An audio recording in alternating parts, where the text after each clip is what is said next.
नमस्कार, मैं हूं Prabhakar Bharti, medical admission counsellor. आप सबका स्वागत करता हूं। कर्नाटक में जो काउंसलिंग चल रही है उसका मॉक अलॉटमेंट आया है। कल शाम को ही आया था, बाद में इसे हटा लिया गया। कुछ और कैंडिडेट को कंसीडर करने के बाद दोबारा से मॉक अलॉटमेंट आई। क्या होती है ये मॉक अलॉटमेंट? बेसिकली जितने कैंडिडेट्स ने चॉइसेस भरी हैं उसके हिसाब से एक इंडिकेशन आता है कि किसको कौन सा कॉलेज मिल रहा है, और इसके बाद आप चाहें तो अपनी चॉइस फिलिंग के सीक्वेंस में बदलाव भी कर सकते हैं। साथ ही ऐसे कैंडिडेट जो अब तक चॉइस फिलिंग नहीं कर पाए थे उनके लिए भी मौका होता है यहाँ पे चॉइस फिलिंग करने का। तो इस वीडियो में मैं आपको बता देता हूँ कि 2022 के राउंड वन में जो कट ऑफ रही थी उसके कंपैरिजन में 2023 की मॉक अलॉटमेंट किस तरफ इशारा कर रही है। साथ साथ आपको प्रेडिक्शन बता देता हूं कि जो एक्चुअल रिजल्ट आएगा राउंड वन का, वहां पे आपको कौन सी कट ऑफ देखने को मिल सकती है। यह भी बताऊंगा कि राउंड टू में और मॉप अप राउंड में जो कट ऑफ है वो कहां तक जा सकती है। तो बने रहिए हमारे साथ। नए हैं तो चैनल को सब्सक्राइब कर दीजिए और सभी लोग एक बार वीडियो को लाइक कर दीजिए। तो चलिए सबसे पहले कॉलेज वाइज जो मॉक अलॉटमेंट है उसे देख लेते हैं कि कौन से कॉलेज में हमें कौन सी कट ऑफ देखने को मिली है। आप में से जो भी मेरे पुराने सब्सक्राइबर्स हैं वो ये बात जानते हैं कि मैं हमेशा ही ऐसा कहता हूं कि कोई भी चीज जो पहले हो चुकी है वो रिपीट हो ये जरूरी नहीं होता, और ऐसा दोनों ही मायने में होता है। अगर पहले कट ऑफ बहुत कम रही है तो इस बार भी कम रहे ये जरूरी नहीं होता, या फिर पहले से कट ऑफ बहुत हाई चलती आ रही है तो इस बार भी हाई हो ये जरूरी नहीं होता। Every year is a new trend. हर बार एक अलग सिचुएशन होती है, हर बार सेम स्कोर पे रैंक अलग अलग होता है। तो चलिए देख लेते हैं 2023 में क्या इंडिकेशन है। तो सबसे पहले बात कर लेते हैं उस कॉलेज के बारे में जिसके बारे में खूब चर्चा हुई है, श्री मधुसूदन सत्यसाई का मेडिकल कॉलेज, जहां पे ट्यूशन फीस नहीं लगनी। और इस पे एक वीडियो बनाया था मैंने जिसमें मैंने आपको बताया था कि बिना ट्यूशन फीस के आप यहाँ पढ़ाई तो जरूर कर सकते हैं, लेकिन गुरुकुल सिस्टम के हिसाब से यहाँ पे पढ़ाई है। जो डिसिप्लिन है वो कुछ इस तरीके से है कि आप कई जनरेशन पीछे चले जाएंगे। आपको सोशल मीडिया यूज़ नहीं करना, आप फ़ोन यूज़ नहीं कर सकते हैं, और भी तमाम तरीके की बातें हैं वहाँ पे। तो ऐसे में आजकल की जनरेशन को यहाँ पे कॉप अप कर पाना बहुत ज़्यादा मुश्किल है। बावजूद इसके मैंने आपको कहा था कि इसकी जो कट ऑफ है वो 600 के ऊपर देखने को मिल सकती है। तो अभी जो मॉक अलॉटमेंट आई है यहाँ पे ये कट ऑफ 606 स्कोर है, रैंक है 25,674 का। एक बात आपको बता देता हूं कि ये मॉक अलॉटमेंट है। जब एक्चुअल रिजल्ट आएगा राउंड वन का तो यहाँ पे आपको बहुत ज़्यादा डिफरेंसेस देखने को मिलेंगे। यह बिल्कुल भी ज़रूरी नहीं है कि मॉक अलॉटमेंट में आपको जो कॉलेज मिला हुआ है वही आपके फाइनल अलॉटमेंट में भी होगा। बहुत ज़्यादा चेंजेस होते हैं यहाँ पे। लेकिन 2-3 साल के पिछले ट्रेंड को अगर हम देखें तो एक अच्छी बात यह है कि जो कट ऑफ होती है मॉक अलॉटमेंट के बाद एक्चुअल अलॉटमेंट में, वो 10 से 12 नंबर, 15 नंबर और किसी किसी कॉलेजेस के लिए 20 नंबर तक भी ड्रॉप होती है। लेकिन ये एक प्रेडिक्शन है, अब तक जो 2-3 साल से होता आया है मैं उसके आधार पर कह रहा हूं। हाँ, इतना जरूर है कि मधुसूदन साई की जो एक्चुअल अलॉटमेंट होगी वहां पे आपको जो कट ऑफ है वो लोअर साइड में देखने को मिलेगी। बात करें सेंट जॉन मेडिकल कॉलेज के बारे में तो इसके बारे में भी मैं लगातार कहता हूं कि ऑल इंडिया कोटे में जो सरकारी कॉलेज की कट ऑफ होती है उससे 10-12 नंबर हायर जाके ये खत्म होता है। तो ऑल इंडिया कोटे में राउंड वन में 618 स्कोर तक सीट मिली थी, और यहाँ पे जो रैंक है वो 14,028 है, और जो स्कोर है वो 630 का स्कोर है। तो आप देख सकते हैं बहुत सारे ऐसे कैंडिडेट होते हैं जो एवरेज क्वालिटी के सरकारी सीट्स पे पढ़ना नहीं पसंद करते। अगर वो फीस अफोर्ड कर सकते हैं तो वो सेंट जॉन मेडिकल कॉलेज को चुनते हैं। तो ऐसे में ओवरऑल जो कट ऑफ रहेगी सेंट जॉन की वो ऑल इंडिया कोटे से हमेशा ही हायर साइड में रहेगी। अब बात कर लें केंपागोड़ा की जो कि बेंगलोर में है। यहाँ पे राउंड वन में पिछले साल 592 का स्कोर था, लेकिन रैंक था 25,498 का, और अभी मॉक अलॉटमेंट में इसकी जो कट ऑफ है वो 25,682 है और स्कोर है 606 का। ऐसे में जो एक्चुअल रिजल्ट आएगा तो उसमें 2022 के कंपैरिजन में जो कट ऑफ है, स्कोर की बात नहीं कर रहा हूँ, रैंक की बात कर रहा हूँ, वो आपको लोअर साइड में ही जाती हुई दिखाई देगी। वैदेही 27,262 रैंक पे राउंड वन में अलॉट हुआ था। इस बार इसकी जो मॉक अलॉटमेंट की कट ऑफ है वो 27,148 है, स्कोर 603 है। चूंकि रैंक इस बार अच्छे नहीं बने हैं तो स्कोर में यहाँ पे आप एक बड़ा फासला देख सकते हैं। बात करें बी आर अम्बेडकर बेंगलोर की तो लास्ट ईयर 29,275 तक मिला है। इस बार मॉक अलॉटमेंट में कट ऑफ और नीचे गई है, 30,094 तक मिला है, लेकिन स्कोर है 598 का। BGS global Bangalore last year 30,949 rank तक मिला था, अभी 31,950 तक मिला है, यानी कि एक्चुअल अलॉटमेंट में ये रैंक और भी थोड़ा नीचे जा सकता है, लेकिन जो स्कोर है वो 595 का है। बात करें एमबीजे मेडिकल कॉलेज बेंगलोर की तो 36,061 रैंक तक मिला था 2022 के राउंड 1 में। इस बार जो कट ऑफ है वो हाइयर जाती हुई दिखाई दे रही है, 35,207 पर मॉक अलॉटमेंट आई है, स्कोर है 590 का।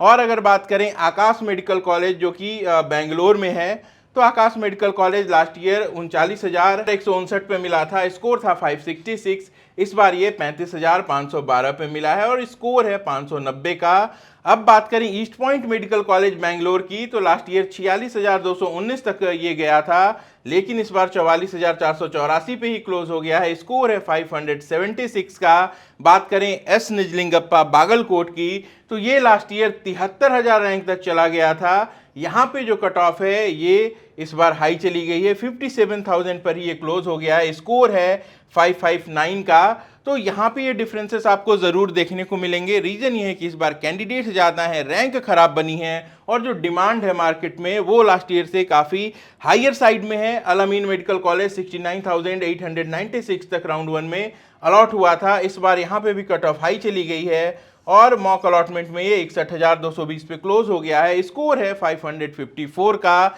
बात करें Shri Basaveshwara medical college Chitradurga 60,982 rank तक मिला था, ये भी इस बार हायर साइड में जाके 55,561 रैंक पर क्लोज हो गया है, स्कोर है 561 का। तो स्कोर में आपको काफी ज्यादा डिफरेंस यहाँ पे देखने को मिल रहा है। अब बात कर लें जेजेएम धवनगिरी की तो जेजेएम धवनगिरी की भी जो कट ऑफ है वो लास्ट ईयर के कंपैरिजन में काफी हाई जाती हुई दिखाई दे रही है। लास्ट ईयर राउंड 1 में यह क्लोज हो गया था 46,389 रैंक पर और अभी मॉक अलॉटमेंट आई है 39,683 पे, स्कोर है 583 का। इसी का जो सेकंड कॉलेज है SSIMS श्यामनरू शिवशंकरप्पा जो कि धवनगिरी में ही है, लास्ट ईयर अभी क्लोज हुआ था 57,961 पे, इस बार यहाँ पे भी कट ऑफ हायर साइड में है तो 48,199 पर ये मॉक अलॉटमेंट आई है। महादेवप्पा रामपुरे गुलबर्गा का कॉलेज 32,000 पे क्लोज हुआ था 2022 के राउंड 1 में, इस बार यहाँ पे कट ऑफ ड्रॉप होती हुई दिखाई दे रही है, 37,945 रैंक तक अलॉट हुआ है। ऑक्सफोर्ड बेंगलोर 47,749 2022 राउंड 1 में और इस बार ये 40,135 पर ही खत्म हो गया है। फादर मुलर मैंगलोर यहाँ पे भी जो कट ऑफ है वो हायर साइड में है, राउंड 1 में 32,234 गया था 2022 में और 2023 में 31,680 पर ही लास्ट मॉक अलॉटमेंट आई है। एजे इंस्टीट्यूट मैंगलोर लास्ट ईयर 38,644 पे राउंड 1 में क्लोज हुआ, मॉक अलॉटमेंट यहाँ पे 36,820 पर ही खत्म हो गई है। श्रीनिवासा मैंगलोर लास्ट ईयर 51,374 तक गया था और यहाँ पे इस बार काफी हाई है कट ऑफ, 42,641 पे ये क्लोज हो गया है। कनाचूर मैंगलोर लास्ट ईयर 56,350 तक मिला है और अभी यहाँ मॉक अलॉटमेंट में ये 47,589 पर ही खत्म हो गया है। केवीजी सुलिया 70,809 रैंक पे अलॉट हुआ था राउंड 1 2022 में और 2023 के मॉक अलॉटमेंट में ये 60,000 से नीचे 59,954 पर ही क्लोज हो गया है, जो स्कोर है वो है 555 का। जीआर मेडिकल कॉलेज को 2023 में परमिशन नहीं मिली है। नौदिया medical college Raichur last year 66,137 पे क्लोज हुआ था, ये इस बार 62,285 पे क्लोज हो गया है। Subbaiah institute Shimoga last year 73,245 तक मिला था, इस बार ये 63,516 तक ही मिला है। और इसके बाद श्रीदेवी जो कि टुमकुरू में है 72,410 पे राउंड 1 में इसकी लास्ट कट ऑफ थी 2022 में, इस बार ये खत्म हो गया है 61,721 रैंक पर और 553 के स्कोर पर। तो इस तरीके से हम देख रहे हैं कि जो हायर जो टॉप के कॉलेजेस हैं वहाँ पे कट ऑफ में बहुत ज़्यादा अंतर अभी नहीं दिखाई दे रही है, लेकिन जैसे ही जो मिडिल वाले कॉलेजेस हैं और जो लोअर कॉलेजेस हैं यहाँ पे कट ऑफ में 10,000 से भी ज़्यादा रैंक का अंतर आपको दिखाई पड़ रहा है। बात कर लें सिद्धगंगा मेडिकल कॉलेज की जो कि नया कॉलेज है लास्ट ईयर का, यहाँ पे 76,840 तक सीट अलॉट हुई थी और यहाँ पे भी इस बार 68,201 तक की मॉक अलॉटमेंट आई है। इसके बाद एक और नया कॉलेज है श्री चामुंडेश्वरी जो कि 2023 में पहली बार पार्टिसिपेट कर रहा है, तो जो सबसे लोएस्ट कट ऑफ है मॉक अलॉटमेंट की वो यही है 71,240 और जो स्कोर है जिसपे अभी कर्नाटक में मेरिट वाली 11 लाख वाली फीस मिली है वो है 541 का। और अब अगर बात कर लें कि प्राइवेट कॉलेजेस, जो प्राइवेट यूनिवर्सिटीज़ हैं बेंगलोर में या कर्नाटक में, उन पर क्या कुछ चल रहा है, तो एमएस रमैया जो कि लास्ट ईयर ही प्राइवेट यूनिवर्सिटी में कन्वर्ट हुआ था और मैंने प्रेडिक्ट भी किया था कि इसकी जो कट ऑफ है वो 500 के करीब जाएगी, तो राउंड 1 में ही ये 507 पे क्लोज हुआ था। रैंक थी 78,816, तो इसने इस बार बहुत ज़्यादा चौंकाया है। 22 लाख की फीस है और जो कट ऑफ है मॉक अलॉटमेंट में वो 34,367 की है और स्कोर है 591 का। और इसके बाद चौंकाया है Saptagiri institute of medical sciences ने। जब चॉइस फिलिंग चल रही थी तो पहले इनकी फीस 40 लाख शो हो रही थी, बाद में 30 लाख हुई और फाइनली ये 22 लाख शो हो रही थी। तो जो फैक्ट है वो यही है कि इसकी जो फीस है ये 22 लाख हो गई है क्योंकि यह भी प्राइवेट यूनिवर्सिटी में कन्वर्ट हो गया है। ऐसे में इसकी 2022 के राउंड 1 की कट ऑफ की बात करें तो वो थी 558, 43,640 रैंक पे क्लोज हो गया था। और अब जबकि इसकी फीस डबल हो गई है, बावजूद इसके जो कट ऑफ रैंक है वो 70,473 की है और 542 का यहाँ पे स्कोर देखने को मिला है। तो यहाँ पे इस बात की भी संभावना काफ़ी ज़्यादा है कि कई सारे ऐसे कैंडिडेट्स हैं जिनको ऐसा लगा कि इसकी फीस अभी भी 11 लाख है और उन्होंने चॉइस फिलिंग कर दी। जब एक्चुअल अलॉटमेंट आएगी तब यहाँ पे आपको बहुत ज़्यादा ड्रॉप देखने को मिलेगा। यह जो रैंक है ये काफ़ी ऊपर चला जाएगा। कहने का मतलब है जो स्कोर है आपका कट ऑफ वो काफ़ी ज़्यादा कम हो जाएगा क्योंकि जो बजट है वो अब लगभग 1 करोड़ हो चुका है इस कॉलेज का। बात करें ख्वाजा बंदे नवाज की जो कि गुलबर्गा में है, 1,24,800 रैंक तक राउंड 1 में मिला था, स्कोर था 451 का। तो यहाँ पे भी कट ऑफ हायर साइड में 1,18,711 पे ये क्लोज हो गया है और जो स्कोर है वो है 490 का। SDM medical college Dharwad last year 1,42,175 पर क्लोज हुआ था, स्कोर था 434 का। इस बार यहाँ पे कट ऑफ लो गई है, लास्ट ईयर के कंपैरिजन में 1,55,419 तक अलॉट हुआ है, स्कोर है 457 का। आदि चुनचुनगिरी मांड्या में है, 1,58,164 रैंक तक मिला था 2022 में, स्कोर था 418 का। तो यहाँ पे भी जो कट ऑफ है वो काफ़ी गिरी है, 1,87,248 रैंक तक ये अलॉट हुआ है और जो स्कोर है वो है 431 का। और बात करें डॉक्टर चंद्रमा दयानंद सागर की जो कि बेंगलोर में ही है, 1,73,892 इसकी कट ऑफ रैंक थी 2022 के राउंड 1 में, स्कोर था 404। 2023 के मॉक अलॉटमेंट की बात करें तो कट ऑफ काफ़ी लो गई है, 1,94,684 रैंक है और जो स्कोर है वो है 425 का। तो जितने भी कॉलेजेस हैं कर्नाटक में ये उनके मॉक अलॉटमेंट की कट ऑफ है।